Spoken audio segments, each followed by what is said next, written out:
Brain stroke అనేది ఎలా గుర్తించాలి? ఇఫ్ వచ్చింది అని అంటే అత్యవసర పరిస్థితుల్లో అసలు ఏం చేయాలి? రైట్. సో ఇది అన్నిటికన్నా ఇంపార్టెంట్ క్వశ్చన్. సో ఇప్పుడు బ్రెయిన్ స్ట్రోక్ గుర్తించడానికి ఒక యాక్రోనిమ్ తయారు చేసినాం, ఫాస్ట్. ఫాస్ట్ అంటే FAST.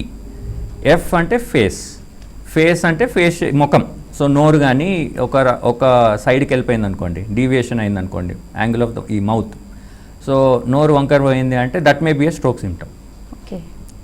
ఓకే. ఏ అంటే ఆమ్ అంటే చెయ్యి. సో చెయ్యి కానీ కాలు కానీ పక్షవాతంలాగా వీక్నెస్ వస్తుంది అంటే that is the other problem, that can be a stroke. S అంటే స్పీచ్, మాట క్లియర్గా రాకపోవడం. So that may be another point. T అంటే టైం.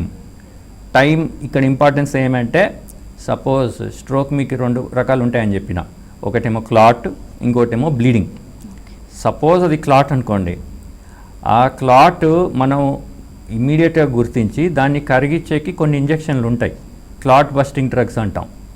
ఆ ఇంజెక్షను ఓన్లీ 4.5 గంటల లోపలే ఇవ్వచ్చు. 4.5 గంటలు కాబట్టి నేను 4వ గంటకి వెళ్తాను హాస్పిటల్ కంటే కుదరదు. ఎందుకంటే ఇంజెక్షన్ ఎంత తొందరగా ఇస్తే అంత better chances of recovery. So time is of essence. ఎంత ఫాస్ట్గా కుదిరితే అంత ఫాస్ట్గా you need to reach A hospital. Immediately CT scan చేయాలా, సిటీ స్కాన్లో సిచ్యువేషన్ని బట్టి ఇవ్వచ్చా మనం క్లాట్ బస్టింగ్ డ్రగ్ లేదా, అది మనం డాక్టర్స్, న్యూరాలజిస్ట్ డిసైడ్ చేస్తారు.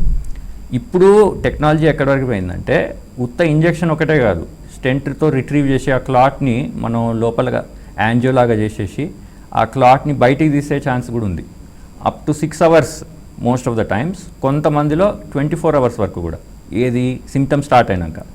ఒక్కసారి 24 అవర్స్ దాటిందనుకోండి అప్పుడు కష్టం, ఇంకా మనం క్లాట్ని తీసే ఛాన్స్ అనేది చాలా తక్కువ. ఓకే.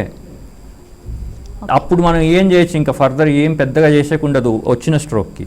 ఫర్దర్ రాకుండా, స్ట్రోక్ రాకుండా ఉండేకి మనం కొన్ని చేయొచ్చు. ఫర్ ఎగ్జాంపుల్ రక్తం పల్చనయ్యేకి ట్యాబ్లెట్లు ఇవ్వచ్చు క్లాట్ అయితే, or exercise, or smoking cessation. Yes, suppose your a smoker, ఆ స్మోకింగ్ తగ్గించాలా. దెన్ కొలెస్ట్రాల్ తగ్గించేకి మందులు ఇవ్వచ్చు. సో ఇట్లా డిఫరెంట్ మెథడ్స్తో మనం మళ్ళీ స్ట్రోక్ రాకుండా ఆర్ స్ట్రోక్ వచ్చే రిస్క్ని తగ్గించేకి మన దగ్గర ట్రీట్మెంట్ ఆప్షన్స్ ఉంటాయి.